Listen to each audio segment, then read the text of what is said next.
Hi, and welcome to the Tree School Online. I'm Julie Woodward with the Oregon Forest Resources Institute. It is my pleasure to be your host for today's Tree School Online webinar.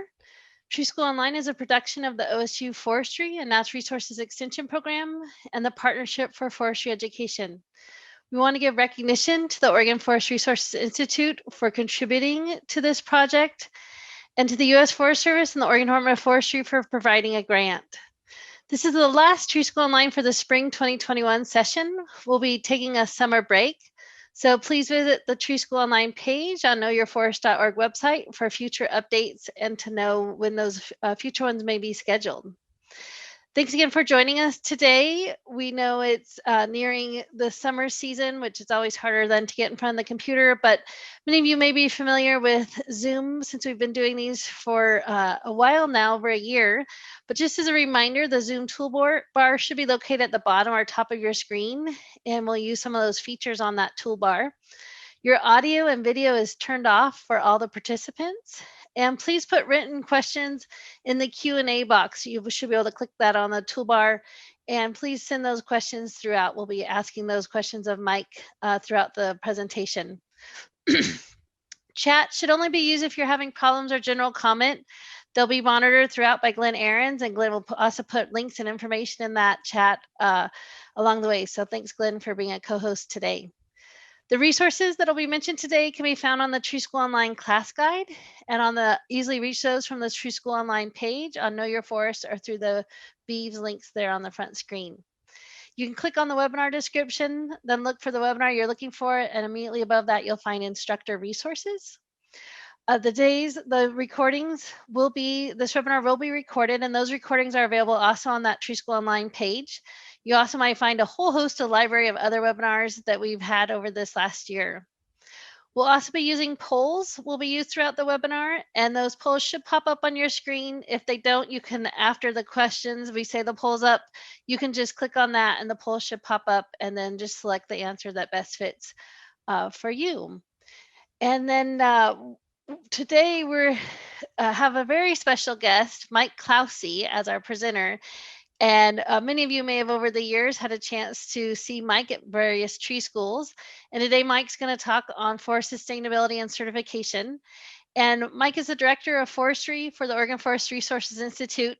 He's responsible for developing and implementing OFRE's forestry education program for landowners and the general public.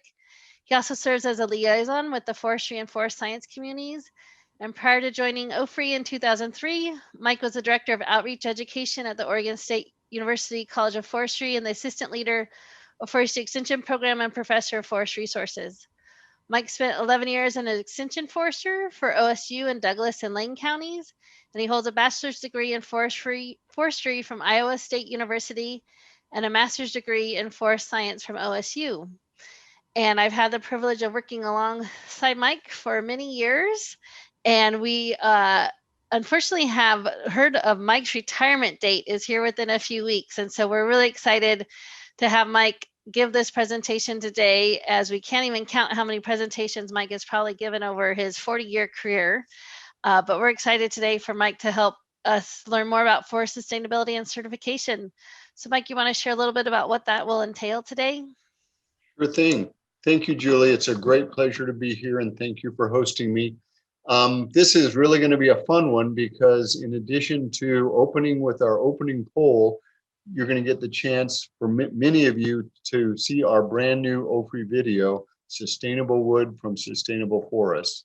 And we'll show that in its entirety, and it is going to be in the resource thing as an individual downloadable file. It's also on the OFRE webpage if you want to see it. Then we're going to move into what is sustainable forestry, talk about the sustainable forestry triangle, what we mean by sustainable timber harvest.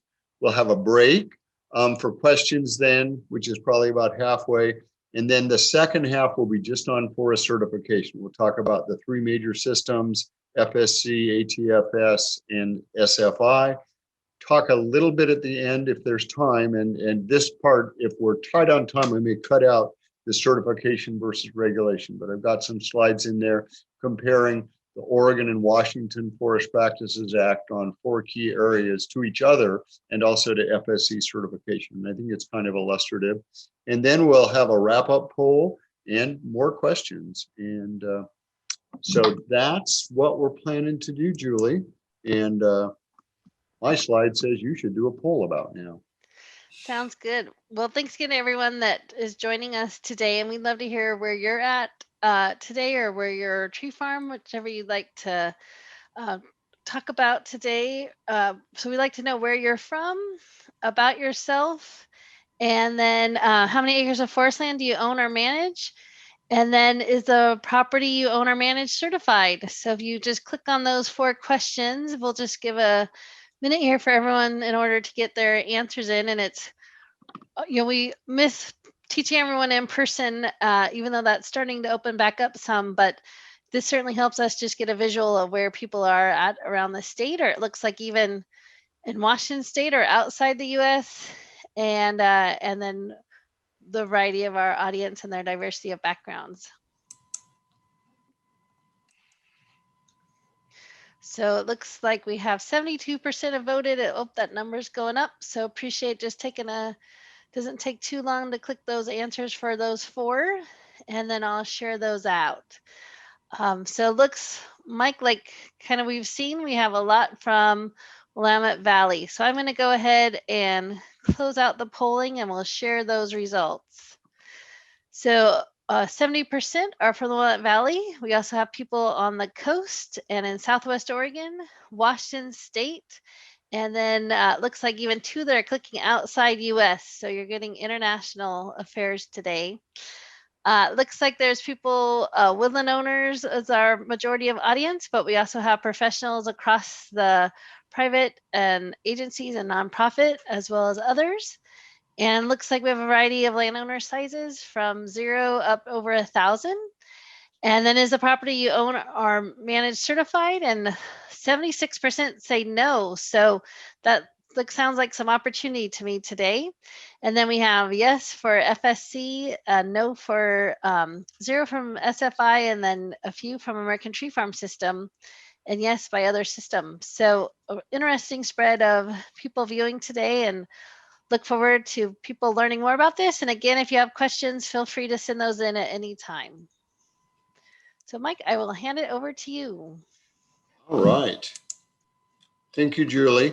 So the first thing I do before I start the video is I need to stop my video and stop my sound before I start the video. So there'll be like 30 seconds of black screen. So don't panic. This is not the Twilight Zone. This is the Zoom zone. So welcome to my video.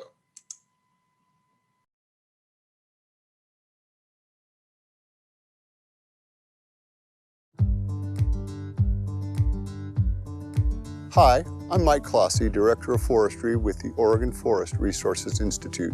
Welcome to Sustainable Wood from Sustainable Forests. This video explores the concepts of sustainable forestry and the benefits of wood. Some of the environmental advantages of wood can be summarized as sequester, store, substitute, and sustain.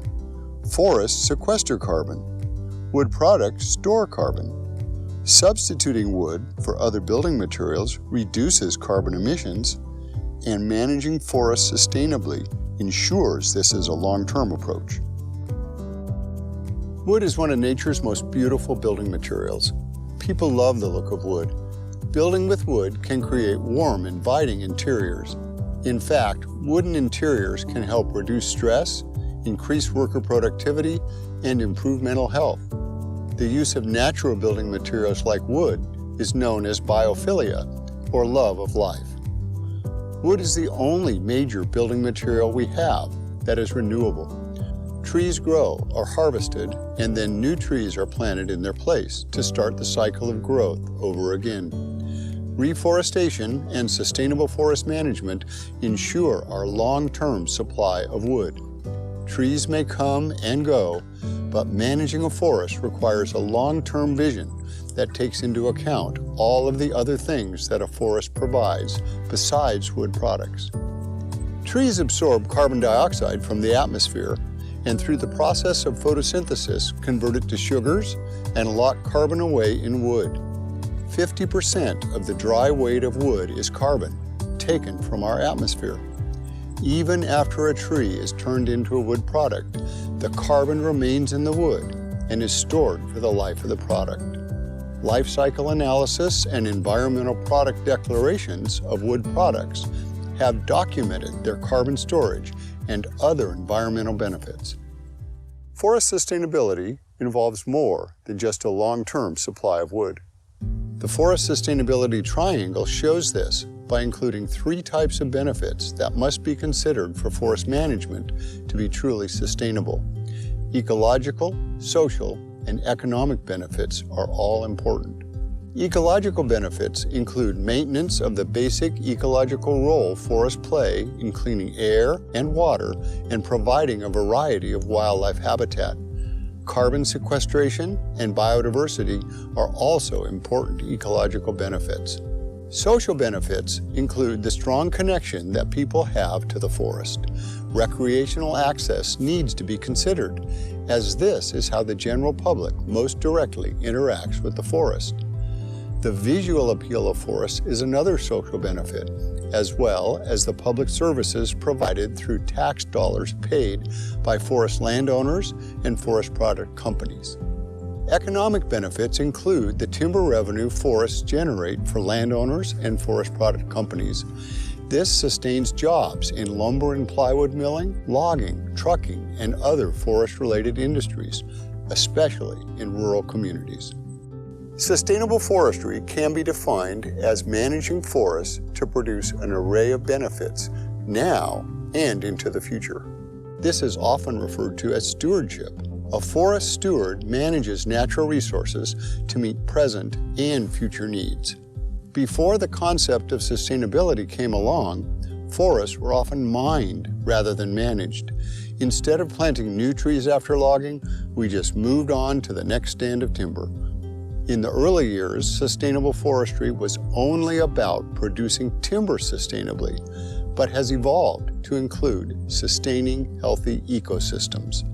An important concept of sustainable timber management is that harvest and growth must be balanced. If we cut more wood than we grow, forests will be diminished over time. To avoid this, we measure forest growth and keep track of timber harvest. This chart, based on U.S. Forest Service data from 2017, shows timber net growth and harvest for the U.S. and Oregon in billions of cubic feet. Net tree growth equals gross growth minus tree mortality. This can be thought of as the maximum potential timber harvest. In both Oregon and the U.S., slightly more than half of the timber net growth is harvested each year. This means that our standing timber volume is actually increasing over time. When we talk about timber harvest versus growth as measures of forest sustainability, who owns the forest makes a huge difference. In Oregon, the federal government, shown in orange, owns 60% of the forest land and accounts for only 14% of the harvest. Private landowners, shown in the 2 shades of green, own 34% of the forest land and produce 76% of the state's timber harvest. When we look at growth, mortality, and harvest charts, we see that overall timber harvest accounts for 39% of gross growth. However, the harvest ranges from 8% of gross growth on federal lands to 77% of gross growth on private lands. To look at sustainable forestry in action, we will focus on 4 key concepts: keeping forests as forests, reforestation after timber harvest, managing for biodiversity, and water protection. Keeping forests as forests is the first step to sustainability. Conversion of forests to other land uses, such as agriculture or urban development, is a major global problem that is commonly called deforestation. Oregon has laws to conserve forest land and has been very successful in preventing forest loss.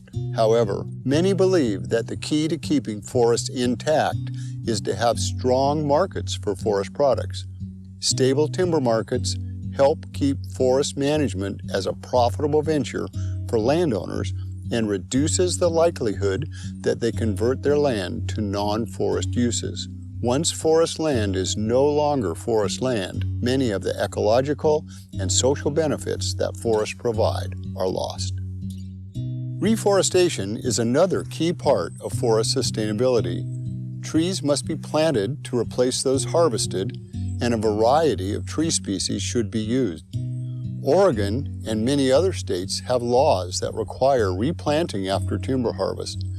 Planting may not be needed if natural regeneration can be planned for. Many important tree species, such as Douglas fir, grow best in even-age stands, which is where all the trees are about the same age. Douglas fir seedlings need direct sunlight to grow quickly. This is what would happen naturally when trees grow back after a disturbance, such as a wildfire killed most of the older trees. Clear-cutting, a type of timber harvest where most of the standing trees are logged at the same time, mimics these natural disturbances. But responsible, sustainable forestry requires planting seedlings after logging, instead of letting trees seed in on their own. Managing forests for biodiversity is important for sustainability. Biodiversity refers to the variety and number of different species of animals and plants in an ecosystem. Managing forests to create an array of wildlife habitats is one way to promote biodiversity. Specific features of a diverse landscape include a variety of ages, sizes, and species of trees, snags or dead trees and down logs, trees and vegetation along streams, and a variety of shrubs and other native plants. Some species of animals do best in young forests, some in middle-aged forests, some in older forests, and some will thrive anywhere. Snags provide a source of food for woodpeckers and other insect foragers, and homes for many species of birds, bats, mammals, and amphibians. Trees growing along streams provide cover near drinking water.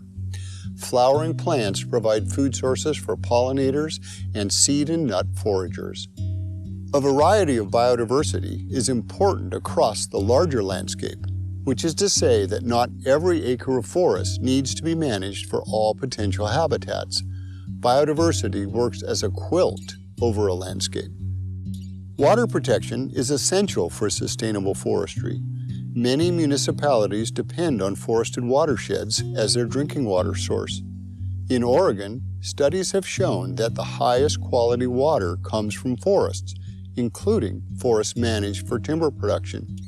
Protecting drinking water sources during forest operations includes preventing sediment, chemicals, and excess runoff from reaching streams. Stream buffers are a crucial tool in source water protection. Buffers are sections of trees and vegetation around water bodies. Within these buffers, timber harvest is either limited or restricted. Forest management is regulated by government in many places. Nations, states, and counties can all have their own set of forest practice laws. National laws are common in Europe. The United States has national environmental laws, including the Endangered Species and Clean Water Acts. There are also laws that govern the management of federal lands, such as the national forests. However, regulation of forest practices on state and private lands is generally done at the state level. The West Coast states of Oregon, Washington, and California have all had comprehensive Forest Practices Acts since the 1970s to regulate forest management on private and state lands. Major regulations in the Oregon Forest Practices Act include reforestation rules require that areas where trees have been logged must be planted with tree seedlings within 2 years of when the timber was harvested. The maximum clear-cut size allowed is 120 acres. Dead trees and down logs must be left to provide wildlife habitat at the rate of 2 each per acre for all timber harvest units 25 acres or larger. Trees must be left standing on each side of fish-bearing and domestic water supply streams. When herbicides are used to control vegetation that competes with tree seedlings, applicators must avoid using these chemicals near streams, homes, and schools. Road building must be done in such a way as to limit sediment from reaching streams through erosion or landslides. Stream crossings must be built to allow fish passage and to carry runoff from a 50-year storm event. In addition to following all applicable forest regulations, many landowners want to demonstrate their commitment to sustainability by participating in a forest certification program. In the U.S., there are three main forest certification systems: the Forest Stewardship Council, the Sustainable Forestry Initiative, and the American Tree Farm System. Forest Stewardship Council, or FSC, was established in 1993 and is used worldwide. It currently certifies about 35 million acres in the U.S. and less than 200,000 acres in Oregon. FSC has 10 sustainable forestry principles which guide development of national and regional standards used by independent contractors to certify forest land. FSC management is characterized by small timber harvest unit size, retention of some mature forest during harvesting, and minimizing use of forest chemicals. FSC has a label that can be stamped on products such as lumber or on packaging. Sustainable Forestry Initiative, or SFI, was established in 1994 and primarily serves large industrial forest landowners in the U.S. and Canada. It currently certifies 67 million acres in the U.S., including 3.8 million acres in Oregon. SFI has 14 sustainable forestry principles which guide development of standards used by independent contractors to certify forest land. SFI limits on timber harvest unit size, forest retention, and use of forest chemicals are based on state-level regulations and best management practices. SFI has a label that can be stamped on products such as lumber or on packaging. SFI certified wood is readily available in the marketplace. American Tree Farm System, or Tree Farm, was established in 1941 and has been recognized as a forest certification system since the mid-1990s. It currently certifies about 28 million acres in the U.S., including over 700,000 in Oregon. Tree Farm has 8 sustainable forestry standards that include performance measures used by volunteer tree farm inspectors to certify forest land. Tree Farm limits on timber harvest unit size, forest retention, and use of forest chemicals are based on state-level regulations and best management practices. Tree Farm is geared toward family forest landowners. You love building with wood, and you should. It's not only beautiful, but ecologically responsible. You can feel good about wood coming from places like Oregon, where forest protection laws and multiple forest certification systems ensure that the wood supply is coming from forests that are truly sustainable. This virtual Forest Sustainability Tour has been brought to you by the Oregon Forest Resources Institute, or OFRI. OFRI is dedicated to advancing public understanding of forests, forest management, and forest products, and encouraging sustainable forestry through landowner education.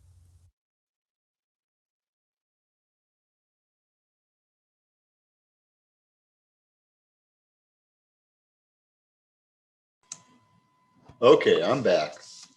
Hope you enjoyed that video. I sure enjoyed making it, and I want to shout out to Jordan Benner, my comrade at OFRI, that was the producer, the director, and really made it work. So one of the joys of my career has been working with people like Jordan and Julie and Glenn and seeing what great stuff we can do together. So I have about 15 minutes of slides, and then we'll break for Q&A, and then we'll come back to the second half. So this slide is just to recap some of the stuff in the video that I think is really important for sustainable forestry. The definition is managing forests to produce an array of benefits now and into the future. And it's important that we recognize there is a range of benefits. It's environmental benefits, which sometimes in the video I call ecological benefits, social benefits, and economic benefits. It can't just be one. We need to have all of these benefits over the long term at a sustainable level to make our forestry considered sustainable. 4 key concepts that every system has to have, I think, to be sustainable is we need to keep forests as forests. And in Oregon, we've done a better job of that than any other state in the nation. We need to have reforestation after timber harvest. We need to manage for biodiversity, both animals and plants, and we need to protect the water. And this is especially important in Oregon, where most of our drinking water comes from the forests. So next slide, we talk a little bit in there about the sustainability triangle, which is really the economic, social, and economic benefits. You need to have all of them. Environmental benefits include clean water, clean air, and habitat for fish and wildlife. This is also where biodiversity fits. Carbon can fit here, although carbon and biodiversity can be economic and social benefits as well. Economic benefits, timber, commercial fishing. That's one of the reasons for protecting our water, is because of the value of commercial fishing in Oregon. Recreation is important as a social thing, but it's also a lot of important economics, and other things such as carbon can be very important economically to landowners. And then finally, the social benefits. Recreation is the one we think of. We think of kind of the spirituality of being in the woods, but I also include social benefits that are somewhat economic, like the money that pays for parks and schools and police and fire and hospitals and other community services that are generated from the economic benefits from our forests. So I include those under social as well as economic.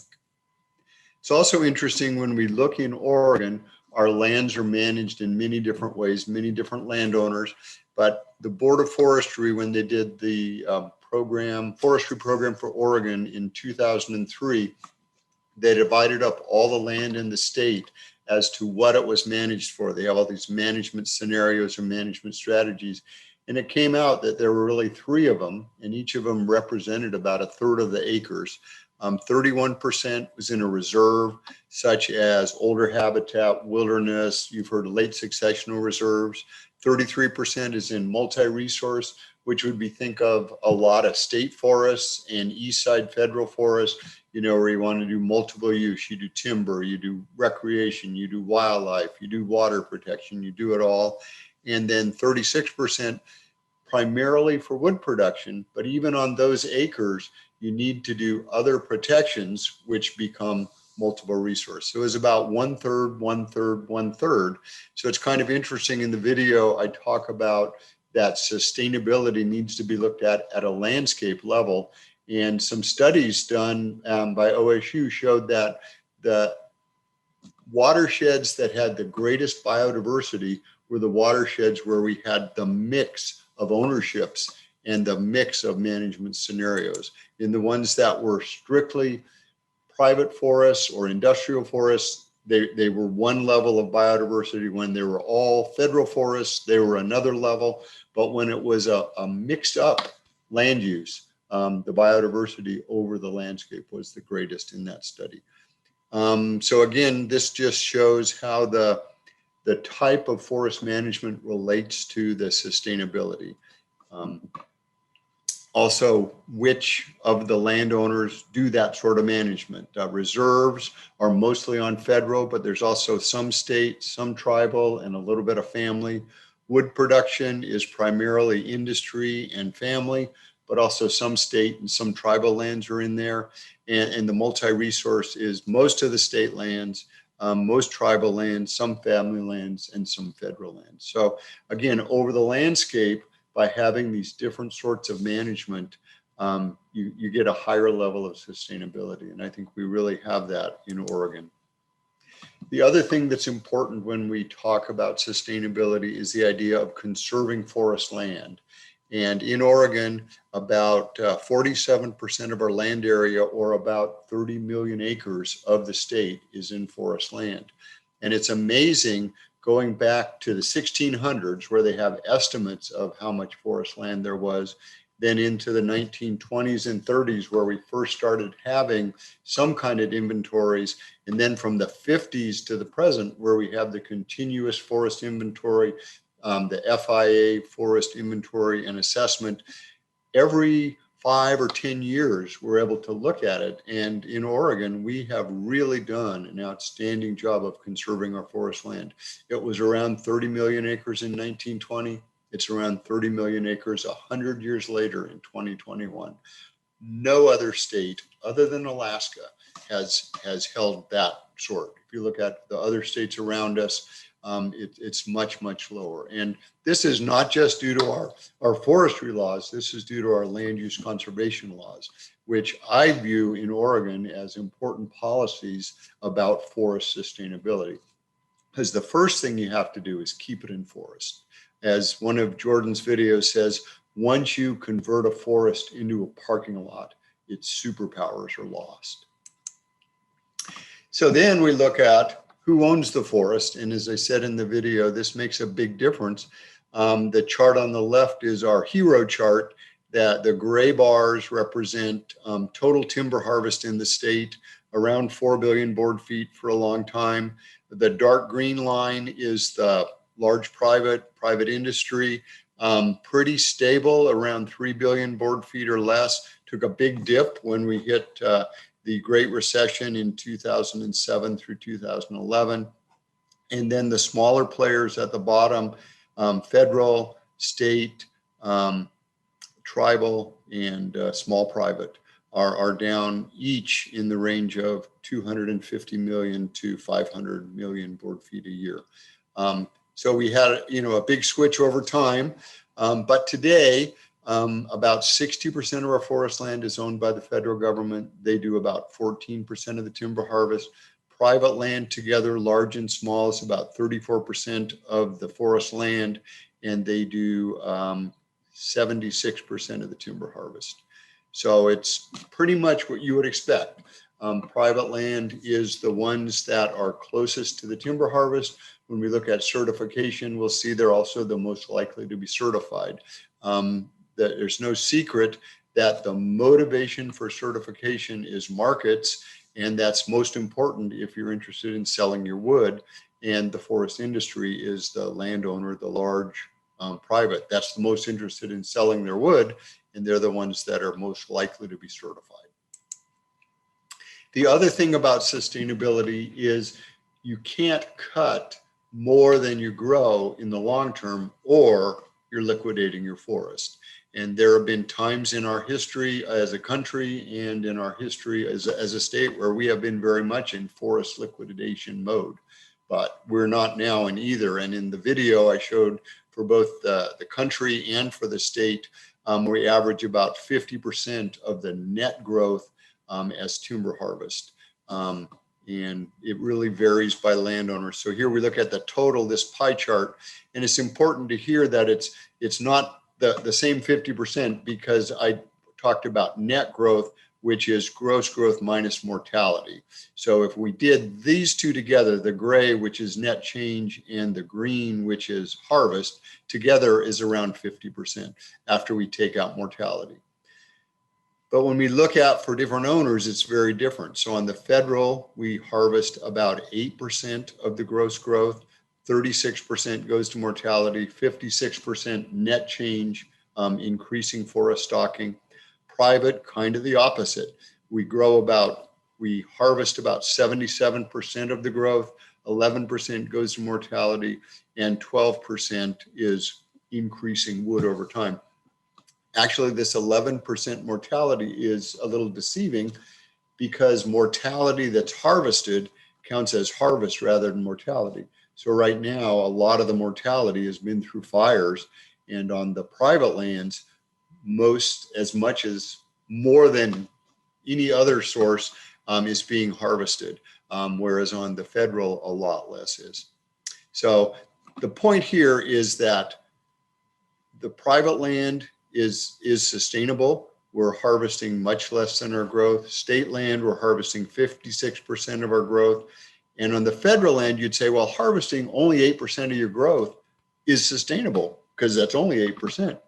the challenge here is we got 36% mortality, 56% increasing wood in forests that in many cases are already overstocked. So there's an argument that can be made that with this high mortality and this high of net change, that may not be sustainable. We'll see in the long run. So that is where we'll go to questions. I think we're pretty much on schedule. Golly, we're 6 minutes ahead of schedule. So Julie, are you still there? I am still here, and we don't have any open questions right now, but I'm going to encourage everyone. We'll just take a minute and pause if anyone wants to type in a question in the Q&A button. We'll get those into Mike. Mike, maybe if you want to take a minute, you shared a lot of data and information, and maybe you can share about the OFRI for facts and figures and what it kind of takes to find all that type of data and where we find some of that. So I'm on the things, so you can't see this very well, but this is the Oregon Forest Facts. Good question, Julie. And this is one of the resources that Amanda has posted on the resource page on the Tree School thing. But we put this out every 2 years, and Julie and me and Inka Bahandas work together, and we contact a lot of people, federal, state, private, and really try to get all of the data. We have a lot in here on employment. This issue, since we were did it this February, it was published in February of 2021. We did some good summaries that Julie put together working with the ODF on the Labor Day fires of 2020. We have really good employment data, a lot of the timber harvest data from Department of Forestry. So I think it's very, very useful, and it really, I think, shows the stability. But I included that just because since I go through all these numbers and I can spout them off all day long and sometimes too quickly. Good question. Thanks, Mike. Well, it doesn't look like any questions came in, but we'll encourage everyone to keep putting those in there, and we'll have more time at the end. Oh, it looks like one actually came in. Jen asked, can you go back to the slide that shows a 70% harvest in private land and go over why you think that's sustainable with keeping the mortality and increase in growth? Oh, good question. So I think this is sustainable because we're growing, 4 billion board feet a year, and we're only harvesting 3 billion board feet a year, basically.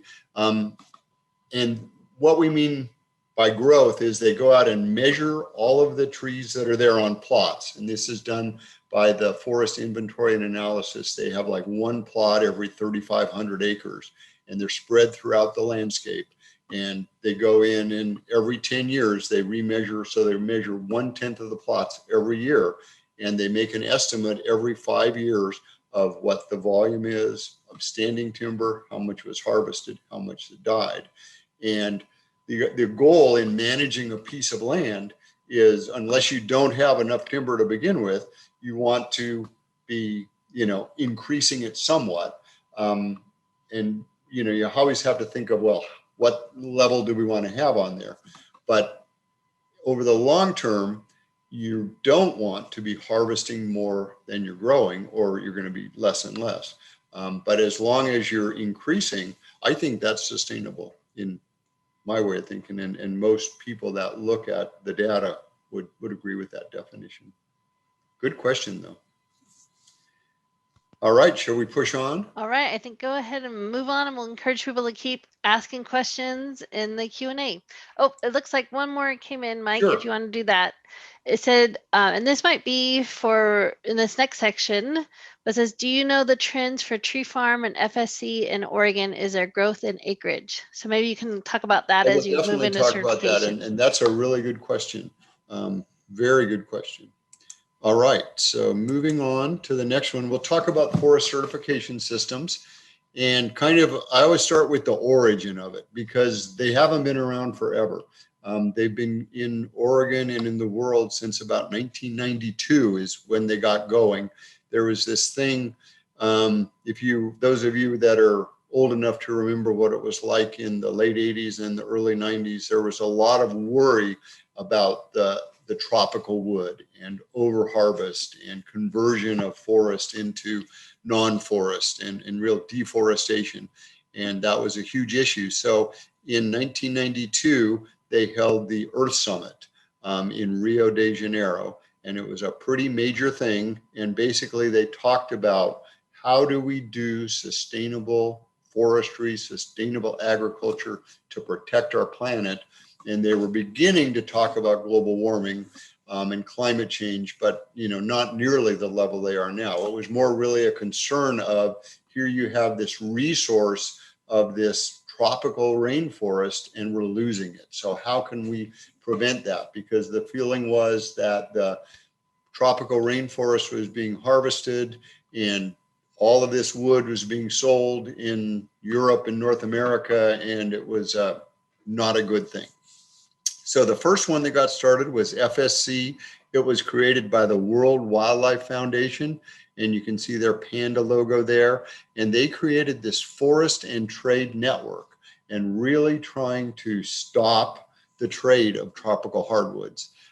In response to that, to show that it wasn't only FSC that was sustainable, the American Forest and Paper Association created the SFI, Sustainable Forestry Initiative.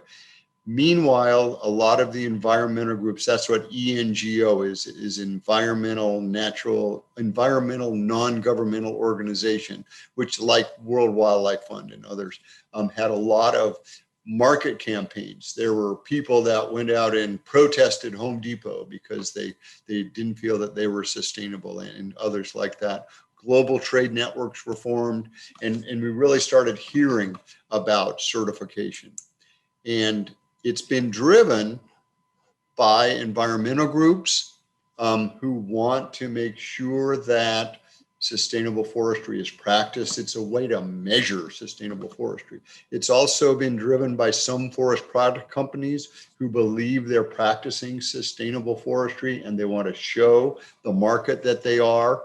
The important thing is that you need to, in a certification system, you need to show your environmental values and connect those to purchasing policies, building specifications, and those sorts of things. During this thing, during this, I don't want to use the word process, during this event and this history, there were these sustainable forestry protocols that were developed, one of which is known as the Montreal Process. And some of you may remember or know Jim Brown, who was a former state forester, and they got very involved, the Department of Forestry and the Board of Forestry, in making sure that state forests in Oregon were managed sustainably according to the ideas of the Montreal Process. And they had all these criteria and indicators, and it was very, very useful. And that was really what led to Sustainable Forestry Initiative, and then the American Tree Forest System being recognized as a sustainability certification system. Same time, we started having green building certification systems. Things like LEEDs and green globes would come on, and they're mainly about energy efficiency. But at the same time, they're also about where do these products come from? Is it sustainable? And they very much referenced the certification systems. Initially, only FSC was acceptable to LEEDs, but over time, as they recognized what SFI and some of the other systems were doing, they've recognized them. So this has been a driver. So the Montreal Process was held in Montreal, Canada, and it was an idea that came out of the Earth Summit in 1992 that they have these, and this was aimed at temperate Northern Hemisphere forests. So it covered Europe, Canada, United States. It didn't get up into the boreal. It didn't get down into the tropical. It was the temperate forests. And they came up with these criteria, 7 criteria that forest management should follow to be sustainable. So you needed to conserve biological diversity. You needed to maintain the productive capacity. You needed to maintain forest ecosystem health and vitality. You needed to conserve and maintain soil and water. You needed to maintain the forest contribution to the global carbon cycles. You needed to maintain enhancement of long-term socioeconomic benefits to meet the needs of society. and you needed to work within a legal, institutional, and policy framework that recognized forest conservation. So this was really a way to take our sustainability triangle and make it into some very well spelled out rules, which they called criteria. And then for each of these criteria, they would have indicators, and this would show that you were meeting those criteria. And it became a very, very useful system. And as I said, the state of Oregon instituted it for their management. It became the forefather of the Sustainable Forestry Initiative, and Tree Farm and PEFC, which we'll talk about, all tied in back to the Montréal Process. So it's been very useful. That's similar. There's a Helsinki process that did boreal, and there was a tropical one also. So it's been very useful. But it's interesting. We think of forest certification was really developed to protect tropical hardwoods. But I got to tell you that most of the certified acres in the world are in North America and Europe. And we'll probably have the least at-risk ecosystems. But we also have markets that really recognize it. So in the US, there are three main systems: American Tree Farm System, Forest Stewardship Council, and Sustainable Forestry Initiative. The logos are shown here. And also we tend to talk about them by their initials. We often just say FSC and SFI. Some people say ATFS, but most people would say Tree Farm. So those are the three we'll talk about. In Oregon, this is what we have currently. SFI is about 3.8 million acres, or about 37% of the private forest land. American Tree Farm System, 725,000 acres, about 7% of the private land. Forest Stewardship Council, 189,000 acres, or about 2% of the private land. And you notice we only talk about private. In Oregon, no public lands that I know of are certified.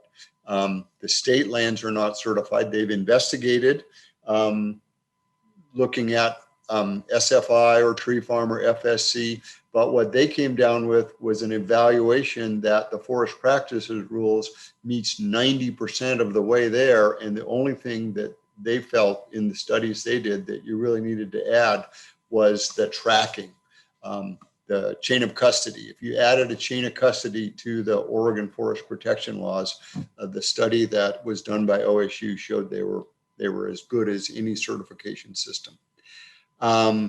Federal lands have looked at it a couple different times, being FSC certified. They've decided not to.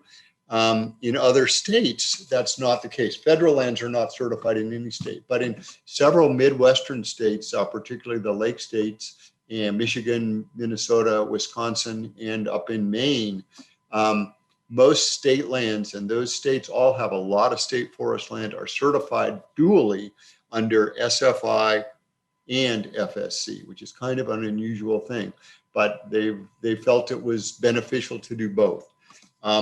Someone asked a question about the trajectory of certification. I would say Tree Farm has gone down a little because they have really tightened up on making sure people had management plans. A lot of people, that had been grandfathered in as they transferred ownership. Ones that weren't serious about having a management plan and really recognizing that they were certified have fallen away. So we've probably gone from over 900,000 acres a few years ago to 725, which I think is very stable. The FSC has gone down a bunch, but mostly just because of the change of one landowner. The Warm Springs Indian Reservation was certified under FSC, and they have about 500,000 acres of forest land that was certified under FSC. As they went through marketing and management changes, it occurred to them that they weren't benefiting from it. Their management is still certifiable under FSC. Their management is as good as ever, but it just wasn't paying off. And that's really with certification. It's there's a cost involved. And to certify 500,000 acres of forest land on the reservation, you can imagine there's a large cost involved. They may come back someday because, again, the management there has changed. They used to have their own sawmill that everything was marketed through. They were very tied to Vanport. A lot of it was exported to Japan where certification wasn't huge. Now they're selling stumpage. So it may be that being certified might be more valuable. You never know. Decisions are made. But currently, FSC is lower than it has been. And the third system, SFI, has continued to increase. Globally, it's increased the most. A lot of it in Canada, because a lot of the acres that were under CSA, Canadian Standards Association, have switched over to being SFI. In Oregon, it's been pretty stable, but there has been some growth. It's interesting, as we will talk about the three systems, most of the forest industry in Oregon is certified under Sustainable Forestry Initiative. However, there are a couple of companies that are mostly practicing in East Side, and they fit really well into Forest Stewardship Council. And so they've switched to that. And then there are some other just landowning companies that were grandfathered in and have been under American Tree Farm System for a long, long time. So of this 725,000 acres under American Tree Farm in Oregon, probably 200,000 of that really represents, large. Their family and their, they don't have manufacturing, so they fit, but they're not small woodland owners, but probably 500,000 of that is small woodland owners. So that's kind of the breakdown of the acres, probably way too much information on acres. You can tell I like numbers. So now we'll just zoom through the three systems pretty quickly. FSC, as I said, it's the oldest, started in 1993. The interesting thing about FSC, well, there's a couple that are very interesting. It's an international system, but there are 40 different country initiatives that have the 10 sustainable forestry principles and 57 indicators. It's the only system that within the United States, it has regional standards that are different. The tree farm and SFI do the regional by recognizing the forest practices rules, or the word escapes me what I mean, but the best management practices under the Clean Water Act, whereas FSC has their own, so they tend to have regional standards. The FSC oversees the rules and the implementation, but they're actually credited local certifiers that do the certification, such as SCS is a big one, Scientific Certification System, Smartwood, PricewaterhouseCoopers, and then Northwest Natural Resource Group. And it's interesting that PricewaterhouseCoopers is one of the largest FSC certifying agencies. They also are a major certifier for SFI. So they can do both. They also do, when you watch What's My Line, they would have the answer. It's a large accounting firm, and certification is not unlike accounting. So these are the regions that we have in FSC. So here in Oregon, we're under the Pacific Coast region. Just next door in Idaho, they're under the Rocky Mountain region. And it's real interesting that the standards are very different. I was on some industrial forest land in Idaho back in 2006 that was certified under FSC. It met the Idaho forest practices. It was not certified under SFI, but I got to tell you, it would have not passed forest practices in Oregon, but yet in Idaho, and it also would not have passed FSC certification in Oregon. So it's a very different thing. And when you look globally, it's also a very different thing.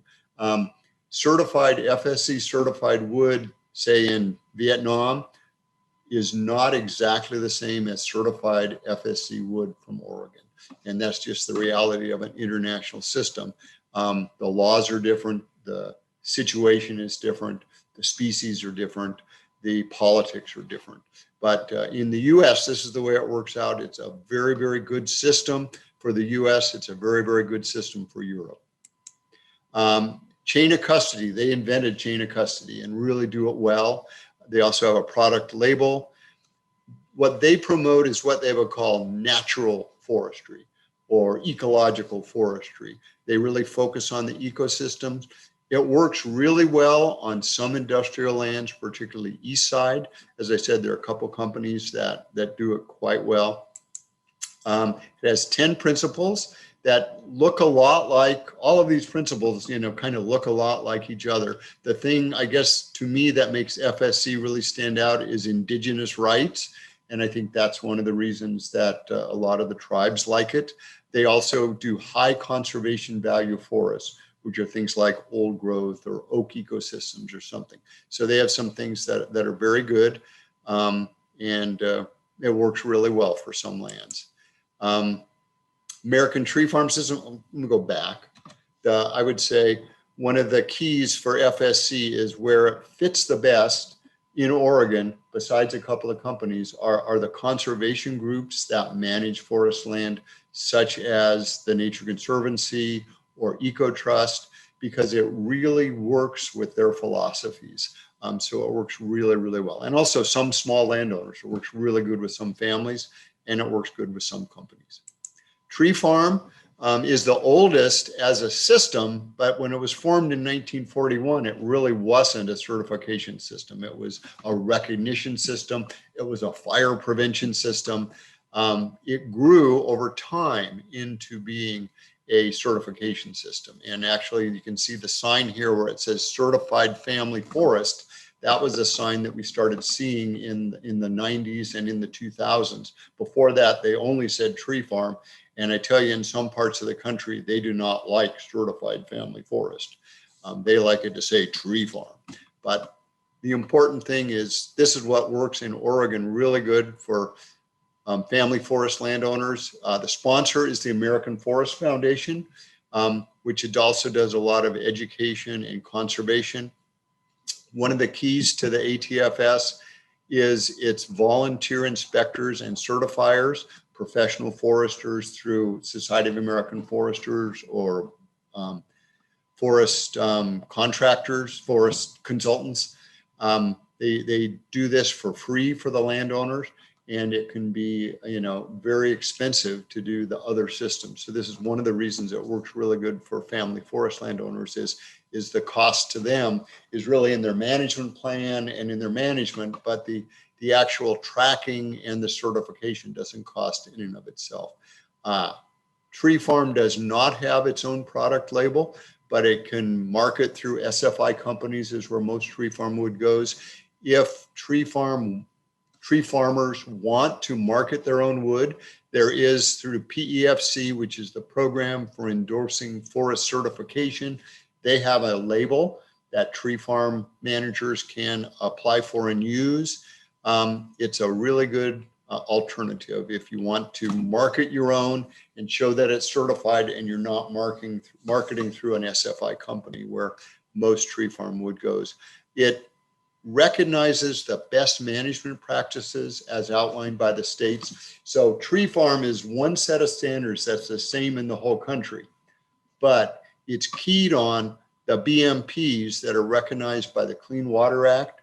In Oregon, that's the Oregon Forest Practices Act, which is different and probably more stringent than it would be in Georgia, where it's under their clean water BMPs. So it's, even though we don't have regions by the fact that we're tied to the state's forest practices rules, it's a little different in every state. It also participates in a third-party national audit, which I think is really important. It happens about every 5 years. They come through and do this big audit. And for the landowners, I don't think it's very noticeable, but for the Oregon Tree Farm System people, it's very noticeable, and it's a good thing. Tree Farm has 8 standards, and these standards, just like the criteria from FSC, they tie to the principles, and when the evaluation is done on the ground, it's done to these standards. Each standard has certain indicators that show that you're achieving that standard, and it's very well laid out. All 3 systems are very well laid out, and they've really grown together. They're more like each other than you would believe.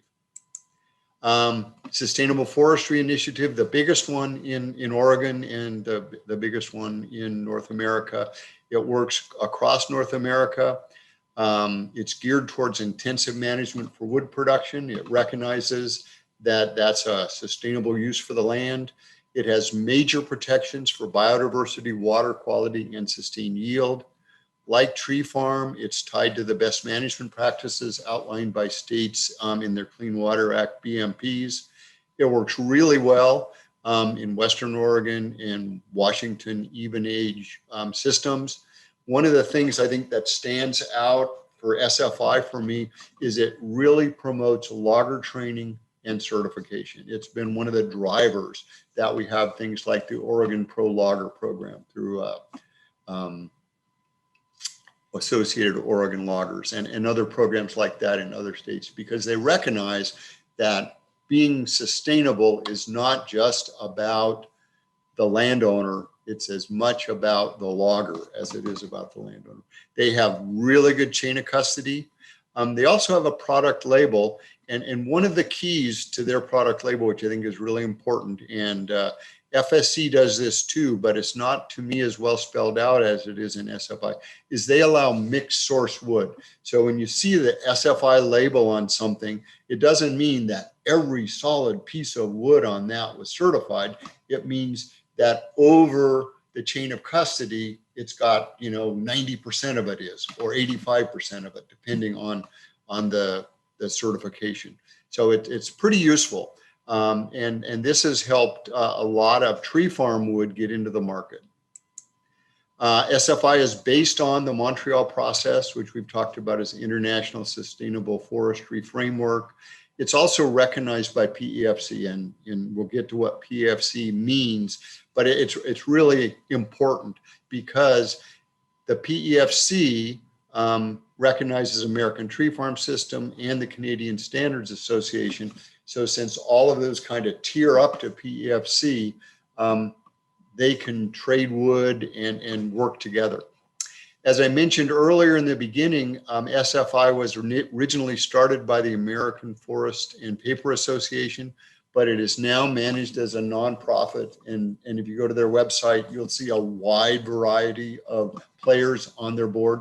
Same with FSC. It was started by World Wildlife Fund, but you go to their nonprofit board of directors and look at who's on it, and it's got industrial people, it's got family forests, it's got conservationists across the spectrum.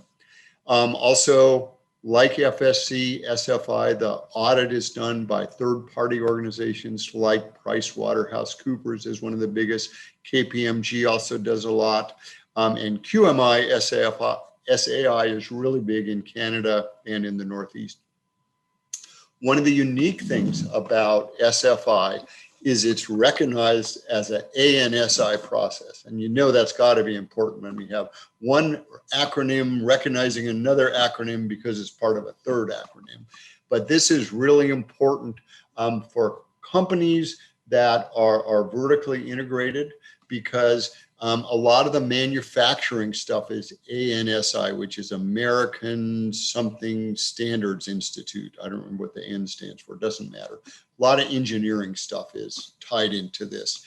And so for a big company like Weyerhaeuser, for their manufacturing is tied back to this. So you can have your SFI be recognized as an ANSI process, which has been really important for companies. Because again, it's all about numbers, and it's all about flowing the numbers through the system so you can prove your claims. And it really works well with that. So SFI, as I said, Montreal had 10, FSC had 10, Tree Farm had 8, SFI went for the max, and they have 14. But I think a lot of it is somewhat repetitive. The things that really jump out at me that SFI has that's a little different is training and education. And this is where the logger training comes in. That's really important.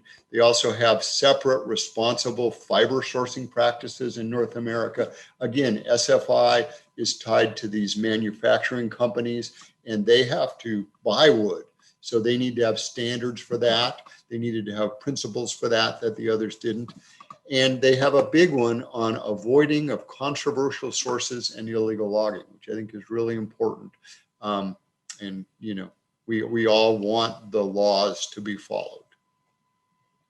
Continual improvement is one that I don't know if it's spelled out as a separate one in the others, but I know FSC and ATFS also look at continual improvement. The idea is you don't have to be perfect now. You have to be working to be more sustainable. No one is ever going to be perfect. Stuff happens. That's the way life is. I want to talk a little bit about issues that separate the systems. And you'll often hear, well, this is SFI and this is FSC. And in many cases, the same acres could be either one. But there are some things that are definitely the ones that jump out at you. One of them is herbicide use.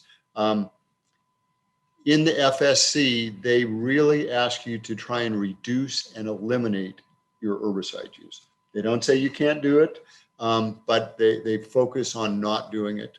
FSC also wants limit clear cut size. If you don't have any retention of other certain amount of mature trees, 6 acres is the largest that you can get. Whereas as we'll see when we look at Oregon, you can have 120 acre clear cuts under SFI or ATFS.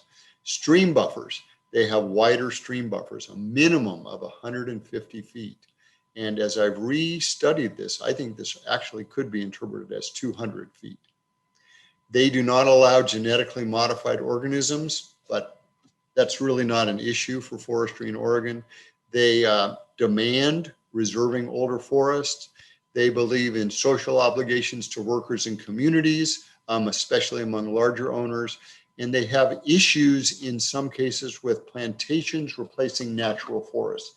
I think this is less of an issue in Oregon, where most of our plantations are of natural species. It's ponderosa pine or Douglas fir or lodgepole pine.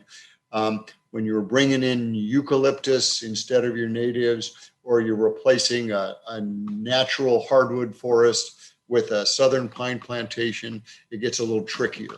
But I haven't heard of a lot of problems with plantations with FSC in Oregon because we use our native species. This grid really is from a Dovetail report in 2010. And I got to give Dovetail Partners as credit for being one of the groups that really tracks the various certification systems. And in your resources, I've included a couple of publications by Dovetail that both compare FSC and SFI and others, and they track over time what the changes are. And there's some really good data. But this one, I think, is, and if you'd have done this one in 2000 or even 2005, we wouldn't have been at this growing together that we've done that they did in 2010. And now we're seeing even more harmonization, I think. But they all have third-party auditors. And here's Tree Farm, SFI, FSC. They all have chain of custody. They all have public reporting. They all have stakeholder consultation. They all have independence governance. And 2 out of 3 have on-product label. As I said, Tree Farm doesn't have an on-product label, but they could have access to the PEFC label. So what the heck is PEFC? It's really interesting. It's one of my favorites. It stands for the Program for Endorsing Forest Certification. And it's program that ends in an E, kind of the French spelling of program. But it initially started out as the Pan-European Forest Certification System, because in Europe, whereas we think in North America, FSC was really started by the NGOs, the conservation organizations, and SFI and Tree Farm became the alternative. In Europe, FSC was very much bought into by the forest industry, especially in Sweden and the other Scandinavian countries. And family forests were cut out of those markets. And so PEFC was really started by family forest cooperatives in Sweden and Finland and Norway. And they became the Pan-European Forest Certification System as an alternative to FSC. As they grew and as they developed relationships with SFI and CSA and Tree Farm, they said, well, rather than be this pan-European thing, we really have a need for a system to look at all of the forest certification systems and kind of have one umbrella. And that's what PEFC has become. And it encompasses a lot of them. So really now when we look at the world, and if you look at in the resources, I have a Dovetail 2020 or 2021 publication, I can't remember which. It really does this great comparison of the PEFC group to the FSC group and does a comparison. But what's really interesting is we're not necessarily seeing a growth in overall certification. What we're seeing is a lot of competition between the FSC and the PEFC. But it's kind of like competition of Ford versus Chevy, you know, they're not that different. But don't tell that to a Chevy owner.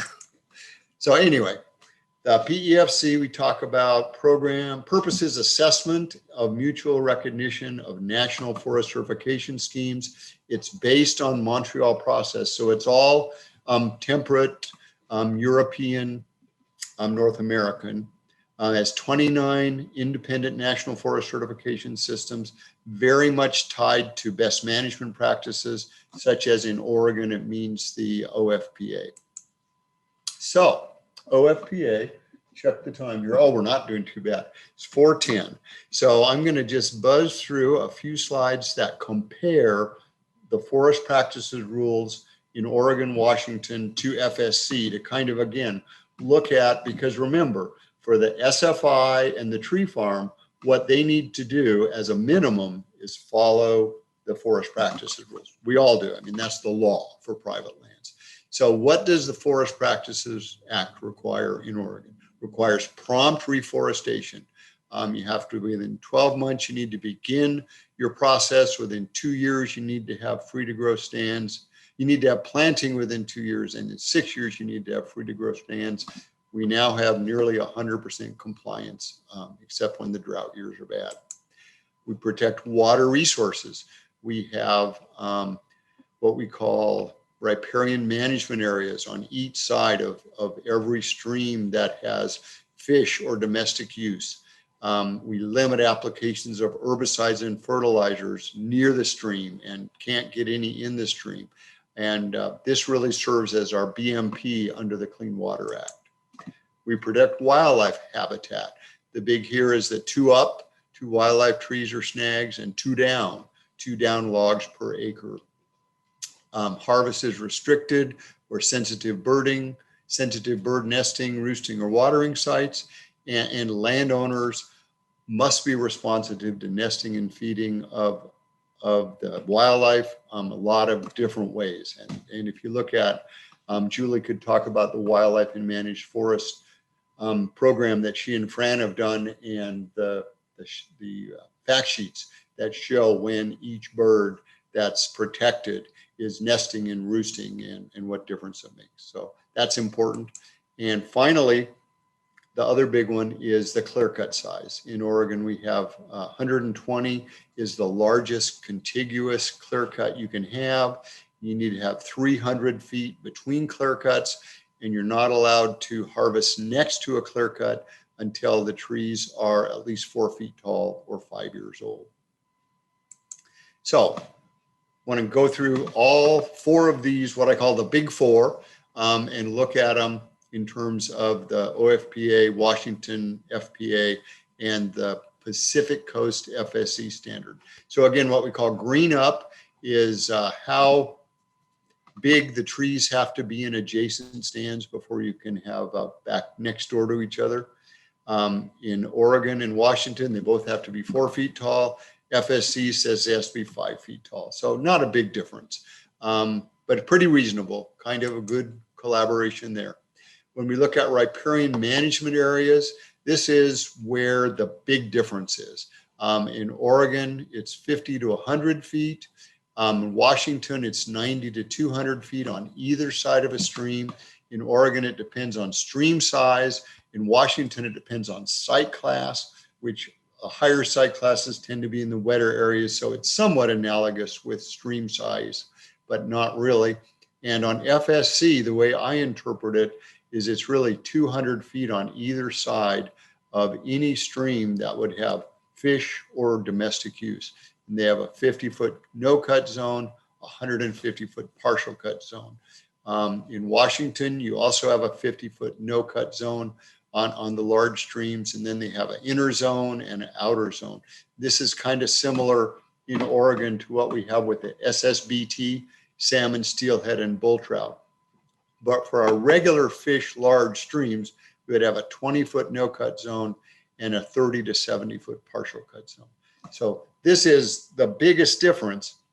The key to me, though, is when you look at, is there a difference in the water quality or in the fish habitat associated with it? Not all studies show that there were. The Ripstream study that ODF did show that there was a difference sometimes in the salmon, steelhead, and bull trout. And so they went for those to more like a Washington system. So that's a big difference. Probably the biggest difference. Hit the wrong button there. So then we look at wildlife and what we need to do for retention. So in Oregon, we need 2 snags or green trees, 2 down logs for wildlife tree retention. In Washington, it's 3 snags, 2 green trees, and 2 down logs. So a little more than Oregon. When you get to the FSC, it's really a whole lot more. They talk about 10 to 30% of pre-harvest basal area if your opening is larger than 6 acres. So if you think of 30% of pre-harvest basal area, that could be 60 to 80 square feet per acre. It's quite a bit. Then the other thing FSC has is if it's a plantation, which they would define it as a non-native species in most cases, then it's more like the Oregon and Washington FPA. Finally, clear-cut size. Here, Oregon shines a bit, 120 acres max compared to Washington, 240 acres max. FSC, 6 acres max. However, if you have 10 to 30% retention, it could be up to 60 acres.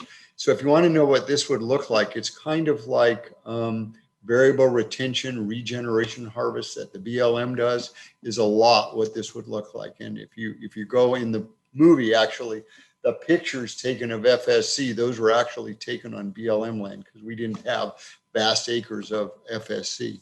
But it's really similar. You get that level of retention. Now on plantations, if you were a FSC plantation, which they do in other parts of the country, and they used to do it, used to have some in Oregon, they were the hybrid poplars over in Boardman, but those have all been cut down. And I think they're in potatoes or onions now. But those were plantations and they were allowed up to 80 acres max. So in conclusion, after all of this stuff, I think forest certification systems do promote sustainable forest management, but I would say they're not necessary for sustainability. You can have sustainable forests without them. However, it's a way to show the world, show your customers that they are sustainable. The disturbing thing to me is this is a piece of data from the from Dovetail 2021. 90% of the world's forests are not certified by any standard. And here in the US, we tend to do fight of my standard's better than your standard, but 90% of them aren't under any standard. And we should, I feel, to get more sustainable forestry in the world is promote rather than fight. I think the money must be in North America and Europe because that's where the fighting is taking place. So to get off of that soapbox, I would say FSC is a great certification, especially for conservation-based forestry.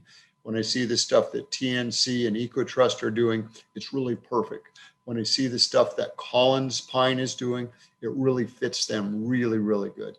SFI is a great certification system for industrial-based forestry, especially on the west side. It's really the one that works the best if you're really into trying to get the product out in a sustainable way rather than be sustainable and maybe get some product out. But if you're a investor-owned or a stockholder-owned corporation or partnership or organization, in most situations, maximizing your return on investment works with SFI. It doesn't necessarily work with the others. And tree farm, I think, is great for family forestry because the price is very affordable, but it gets you access to the market. I think it's important that forests are certified, and it's important that they're sustainably managed. And that fact is much more important than which system is used. And I also think another conclusion I would have is forest protection laws work well with certification. That's the minimum. We have to meet those.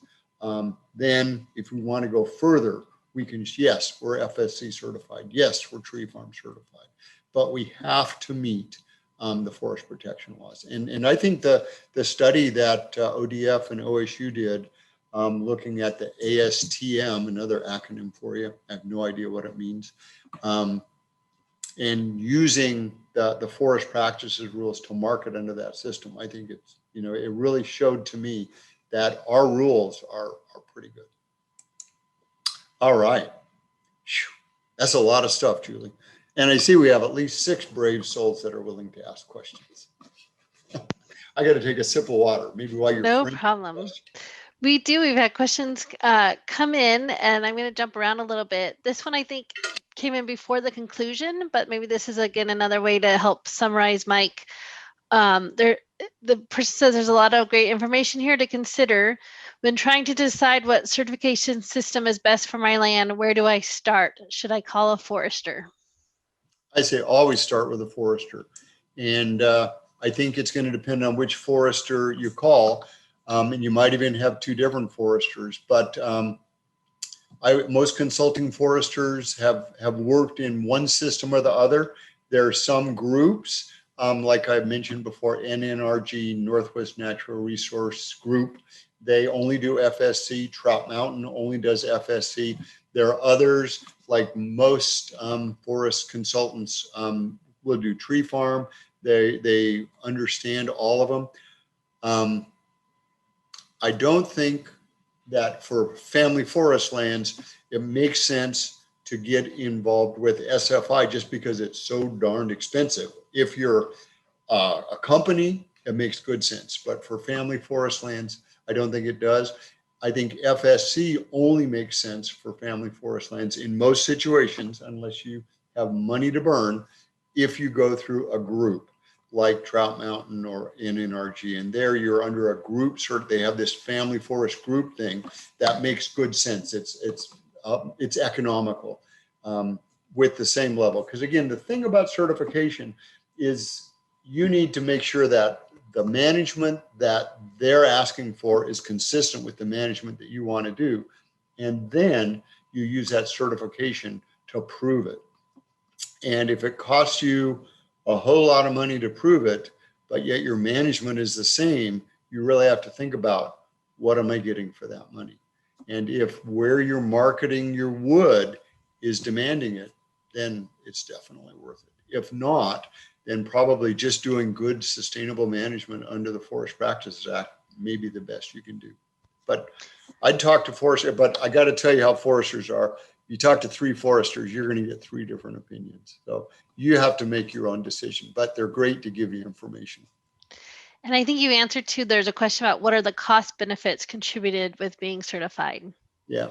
So the benefits right now is there's not much, at least in Oregon, increased value to your wood, but there may be access to markets. There have been times where companies like Longview Fiber and Weyerhaeuser for certain mills would only buy certified wood, either tree farm certified or SFI certified.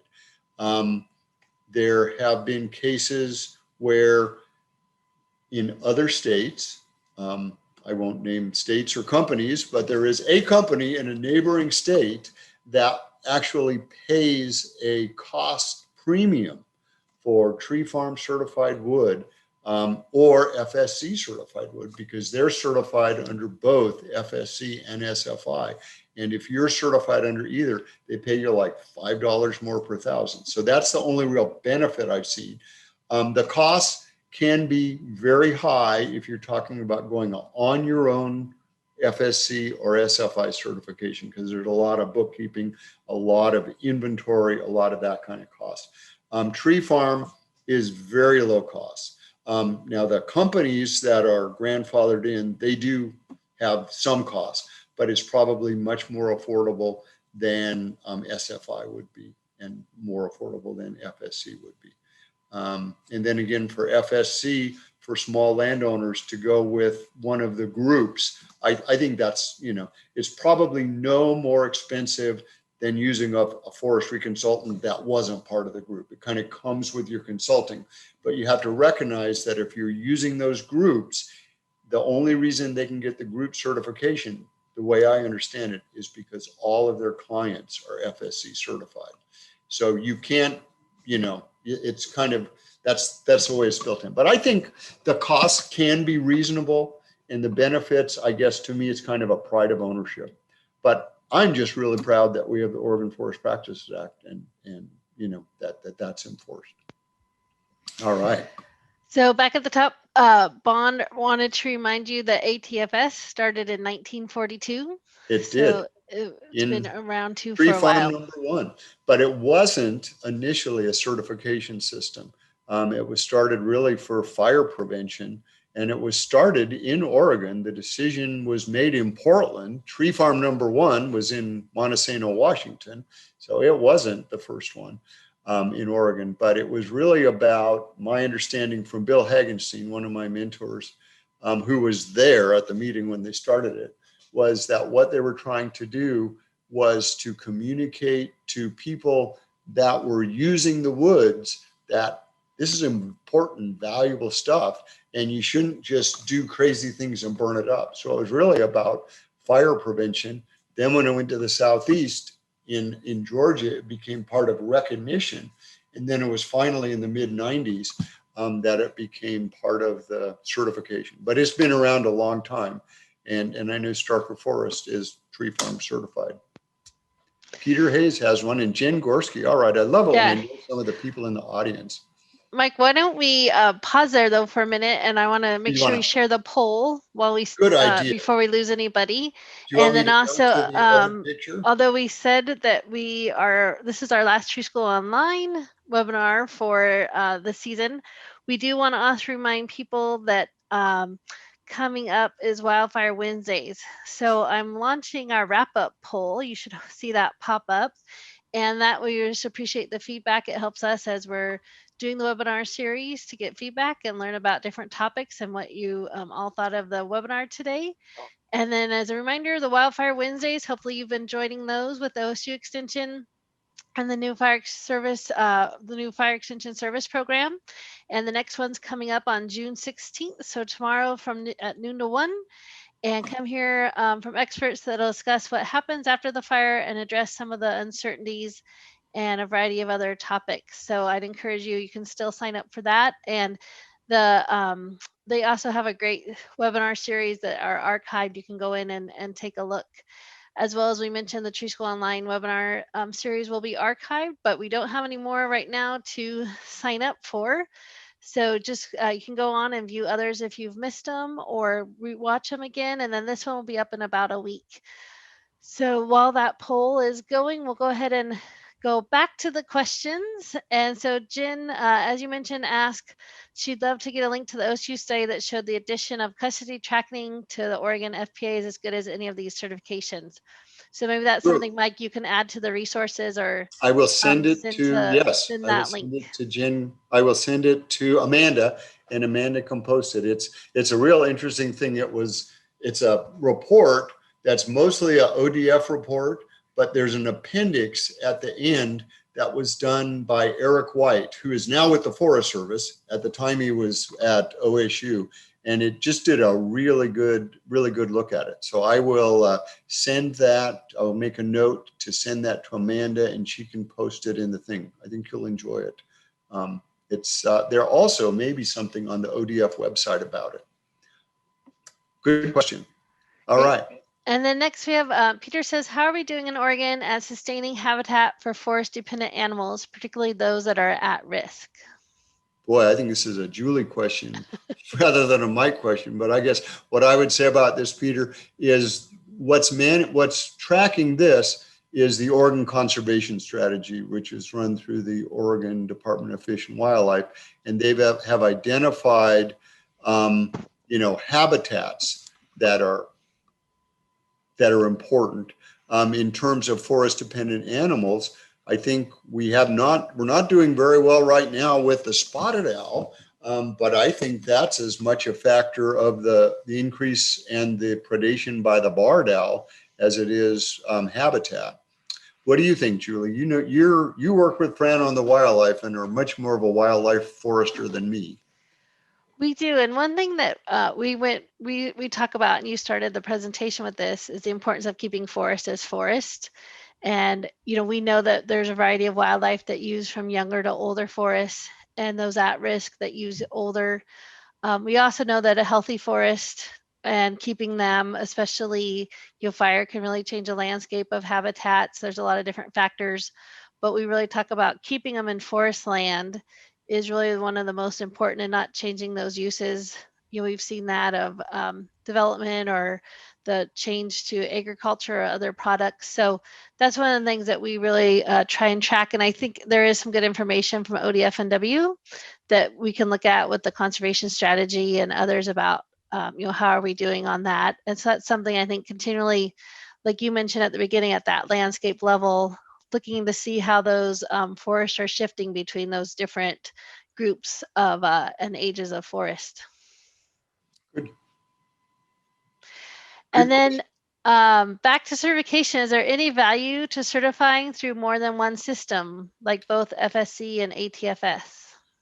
There is, and I know a couple of landowners that are, and it's interesting because it's more of a social value than a economic value. So the landowners I know that are under both, they feel that the tree farm gets them to be in with one crowd, and the FSC gets them to be in another crowd, and they believe in both, and they're not, they're not that separate. You could definitely do both. In terms of the economic, I don't know that there is. I could, and again, there may be in other places, but in Oregon, I don't know of a mill that wouldn't buy at some level tree farm wood if it was an FSC mill. And there are a couple mills that are FSC certified. SFI mills, they'll buy FSC certified wood and put them into their mix. There's not that much limiting on the amount of wood that's out there. So to me, it's more of a social advantage than an economic advantage. Again, I don't like to name names, but I know a cantankerous old landowner in Columbia County that became FSC certified just to spite his neighbors, I think. So that's good, right? That's what makes America great. Well, all right. All of our open questions, but I'll invite Glenn to maybe join me. And if any more questions come in, we're happy to answer those. But as mentioned, this is our last Tree School Online for the season. And also mentioned that Mike is going to be retiring on June 30th. And although I can't imagine that we won't many times call the mic to answer all those questions, especially about facts and figures, we just want to pause and really thank Mike for all of his years of dedication to forestry and forestry education. I know I've appreciated all I've learned from him, and even the Tree School Online series. Mike was such an integral part of bringing this forward in the landowner community. Has really appreciated, Mike, everything that you've done, as well as across the sector. And I would just encourage, if people want to go on, Mike wrote a great blog about his own 40 years of careers. And in this COVID era, we aren't having a big celebration where we can invite everyone, although knowing as many people Mike has known over the years, I'm not sure there's any place except for maybe that big stadium down there at the Beaver Stadium that we could hold everyone. But Just really appreciate, Mike, all that you've done for OFRI and for the Partnership for Forestry Education and for all of the countless classes and landowner education opportunities. And so I'll also ask Glenn if he'd like to add in anything more to that. Yeah, I'd like to. Yeah, Mike, you've been there through my whole career. I came to Oregon in '83, so you were just a couple years behind me. And so pretty much as long as I can remember being in forestry education with OSU and extension, you've been a really important leader and partner in forestry education for over 30 years of my career. And everywhere I turn, it's just kind of, I think I've taken you for granted all these years, and now I'm realizing you're leaving. So I just want to thank you for all your leadership and your service and your mentoring for me. And I think it's great we get to share this last tree school online together, because this year, another outstanding example, you stepped up and really helped us save tree school and switch to this online format, and took a lead there. So thank you, Mike. We're going to miss you here in Oregon. Welcome. Just looking at you, Glenn, and looking at me, I remember when we both had dark beards. Now we have gray beards. Yeah. And think of all the trees we planted that are over 100 feet tall now. Well, it is really fun to go out on the Siletz Reservation and look at some of the trees. That was the first reforestation project that I was involved with in 1981. And they're beautiful. They're incredible how, they're not old growth, but they're big trees. Yes, indeed. All right. Well, thank you, Mike. Yeah. Well, thanks, Mike. And in the comments, people are echoing, and I'm sure, again, if we open this up to especially landowner community, you get these one after another, but just people want to thank you for everything. Best wishes for happy retirement. I know you've been working on your golf game, although, we know that anyone that wants to come by and golf with Mike, he's open for that. So they say, thank you for your years of shared expertise. Enjoy a well-earned retirement. And we really are going to miss you, and really have enjoyed working with you, Mike, and you'll be missed. So thank you for everything and all that you've contributed to forestry education and to the Tree School Online series. And we'll invite you back as a host anytime that maybe those golf courses are covered in snow and you need to still talk about forestry. Well, all I can say is Oregon forestry is left in good hands with people like Julie and Glenn. We're very blessed in Oregon. So it's been a great place to have a career, and I will miss you all, but I'm not totally going away. All right. Thank you. Thank you. Thanks, everyone, for joining us today. We really appreciate it. If you have more questions about forest certification and sustainability, feel free to check out the resources or send us any other questions that may have come up. And again, thanks everyone for joining this series, and we'll look forward to hopefully seeing you maybe in person or again on the webinar in the fall, this summer and fall. So thanks everybody. Bye. Bye-bye.